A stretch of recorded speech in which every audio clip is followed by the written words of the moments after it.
தினம் ஒரு ஜெபம் என்கிற ஜெப வேலைக்கு நேராக இயேசு கிறிஸ்துவின் நாமத்தினாலே உங்களை வாழ்த்தி வரவேற்கிறேன். இன்றைய நாளுக்குரிய வசனம் சங்கீதங்களின் புஸ்தகம் 34வது சங்கீதம் வசனம் 18. நொறுங்குண்ட இருதயம் உள்ளவர்களுக்கு கர்த்தர் சமீபமாயிருந்து நறுங்குண்ட ஆவியுள்ளவர்களை ரட்சிக்கிறார். நாம் யாவரும் கண்களை மூடி தேவனை நோக்கி ஜெபிப்போம். எங்களை நேசிக்கிறதான நல்ல தகப்பனே, இந்த நாளுக்காக ஸ்தோத்திரம். கர்த்தர் கொடுத்த புதிய நாளுக்காக நாங்கள் நன்றி செலுத்துகிறோம். புதிய கிருபையோடு கர்த்தர் இந்த நாளை எங்களை சந்தித்திருக்கிறீங்க, அதற்காய் ஸ்தோத்திரம். ஆண்டவரே, நொறுங்குண்ட இருதயம் உள்ளவருக்கு நீ சமீபமா இருக்கிறீங்க ஆண்டவரே.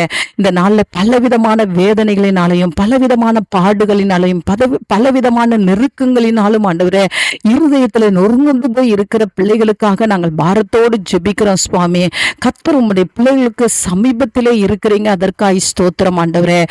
ஆண்டவரே, உமக்கு நன்றி செலுத்துகிறோம் ஆண்டவரே. உம்முடைய பிள்ளைகளுடைய இருதயத்தை ஆண்டவரே கம்பீர சத்தமாய் நீர் மகிழ பண்ண போறீங்க, அதற்காக ஸ்தோத்திரம் ஆண்டவரே. உம்முடைய பிள்ளைகளுடைய இருதயத்தை கழுகூற பண்ண போறீங்கப்பா, அதற்காக ஸ்தோத்திரம். நொறுங்குண்டு போயிருந்த தாவீதுக்கு நீங்க சமீபமா இருந்து ஆண்டவரே, கர்த்தர் அவனுடைய கூப்பிடுதலை நீங்க கேட்டது போல ஆண்டவரே, இன்றைக்கு உம்முடைய பிள்ளைகளுடைய கூப்பிடுதலை கர்த்தர் கேட்கிறீங்கப்பா, அதற்காக ஸ்தோத்திரம். நறுங்குண்ட ஆவியுள்ளவர்களை ரட்சிக்கிற தேவன் ஆண்டவரே. ஆமாண்டவரே, உமக்கு ஸ்தோத்திரம். தங்களுடைய பாவத்தை குறித்து ஆண்டவரே மனஸ்தாபப்படுகிற ஒவ்வொருவரையும் கர்த்தர் ரட்சிக்கிற தேவனாய் இருக்கிறீங்க, உமக்கு ஸ்தோத்திரம் ஆண்டவரே. ஆண்டவரே, சாபங்களிலே இருக்கிறவர்கள், பாவங்களிலே இருக்கிறவர்கள் ஒவ்வொருவரும் அப்பா இன்றைக்கு உம்முடைய கரம் ரட்சிக்கிறபடினால் உமக்கு ஸ்தோத்திரம். உம்முடைய வல்லமை இன்றைக்கு உம்முடைய பிள்ளைகளை ரட்சிக்கிறபடினால் நன்றி செலுத்துகிறோம் ஆண்டவரே. அப்பா, உம்முடைய பிள்ளைகள் ஆண்டவரே சமீபத்தில் இருக்கிற தேவனை பற்றி கொண்டு இருக்க ஆண்டவரே உம்முடைய பிள்ளைகளுக்கு உதவி செய்யுங்க. உம்முடைய பிள்ளைகளுக்கு அருகாமையிலே இருக்கிற தேவனை, உம்முடைய பிள்ளைகளோடு கூட வாசம் பண்ணுகிற தேவனை உறுதியாய் பற்றி கொண்டு உம்முடைய பிள்ளைகள் ஆண்டவரே ஆவியில கண்ணி கூறத்தக்கதான கிருபையை கர்த்தர் அருளி செய்யுங்க.